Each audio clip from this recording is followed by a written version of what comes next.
We are back now with the politics lead. Italian Prime Minister Giorgia Meloni is now skipping the U.S. Embassy's annual July 4th party in Rome this year. Her feud with President Trump over a supposed selfie moment continuing to escalate. My panel is here with me now. Alyssa, why does this continue? Over the weekend, Trump doubled down on his claim that Meloni begged him for a picture, going on in a post saying that she's, quote, doing poorly because she turned down the United States of America, a country that truly loves and protects Italy, when it came to denying Iran from obtaining or developing a nuclear weapon.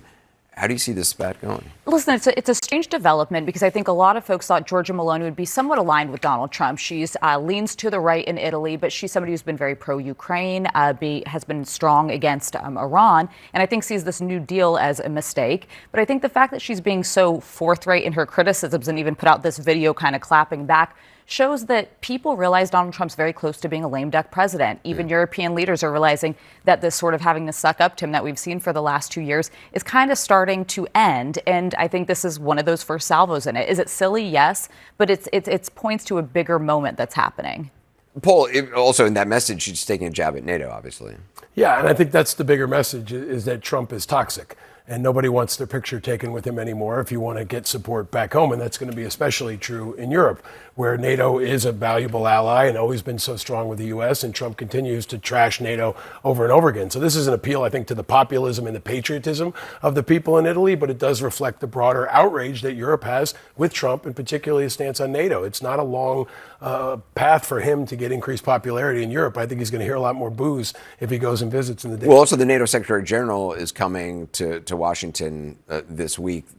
No doubt this will come up as well. One would think it'll definitely come up. And it's not like this attack against NATO is a one-off on Donald Trump. He has been beating that drum repeatedly in both of his terms. And to beat that drum and then at the same time be in a war that there really was no ever justification for, and for him to raise with the prime minister that she wasn't for getting rid of a nuclear weapon in Iran. Have we actually done that with this war, right? Or didn't we do that in June, but then we didn't do it? So, in November. So I think it makes no sense. And also, let's not forget with the prime minister, Donald Trump attacked the Pope.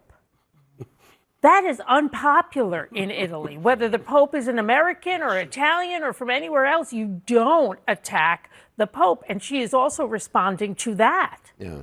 Well, it's interesting. You hear Gavin Newsom, potential, obviously, front runner for the presidency, defending Joe Biden in a way that a lot of other Democrats aren't. I just want to play some of what he's been saying. I'll never turn my back on Joe Biden. Our former president, who I think was one of the most successful presidents in the last century, and that is Joe Biden. And I will defend that till my grave. Alyssa, what do you think the strategy is here? Because Gavin Newsom has a strategy, it seems, for a lot of stuff. Gavin Newsom is not someone who does things lightly. There's polling and there's strategy behind everything. I would say two things. When you compare his numbers to other likely frontrunner Kamala Harris, he polls about 25 points higher with older voters, 65 plus, among Democrats. And I think those voters are very likely to have a lot more sympathy, empathy, and sort of love for Joe Biden, someone who's been in public life for 40 years. I think he sees this as a way to align himself there. I also think it's potentially a way to force Kamala Harris to decide where she's going to come down on this issue. The smartest thing she could do is run as far from possible as Biden in this campaign going ahead. And he's kind of getting out front and forcing her to do that. Yeah, I think he's also trying to appeal to the middle and look less liberal, which has always been his problem. He's always going to be the good-looking California liberal, and he's going to have a really hard time reaching independents and moderate Republicans. I think this is a clumsy way to do it. I don't think it's going to work. I think it comes off as inauthentic, and I also don't think Biden's popularity is strong right now with independents and moderate Republicans, but I think that's what it's all about, trying to position himself consistently more moderate than he is, because a California Democrat is toast with independents in the years ahead. And, Newsom has the problem that Hillary Clinton had. The independents and the right think he is too liberal, but the progressives and the liberal don't think he's progressive or liberal enough. So he's just losing. So I think you're right. It's about reaching out to older voters and maybe putting a squeeze on Kamala Harris. But I don't think it works out in the end, because if he ends up the nominee, that's going to be a very hard position to justify in the general election. What does if Kamala Harris runs, what does she do in that?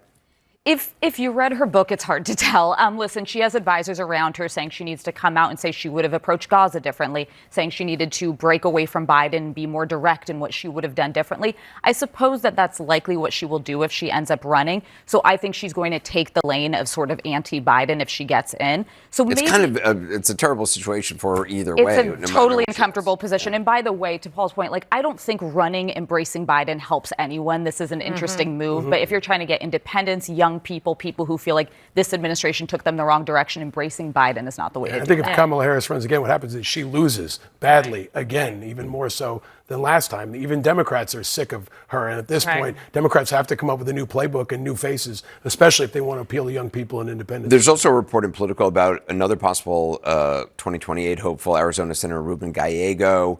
A review of campaign finance records found that he, quote, has used his leadership PAC to fund recent trips to Miami, Chicago, Disneyland, and Disney World with his family. Gallego, according to the Politico, has tapped that PAC and his main campaign committee for more than $18,000 in reimbursements for childcare since 2019, including $400 to his wife's mother for babysitting.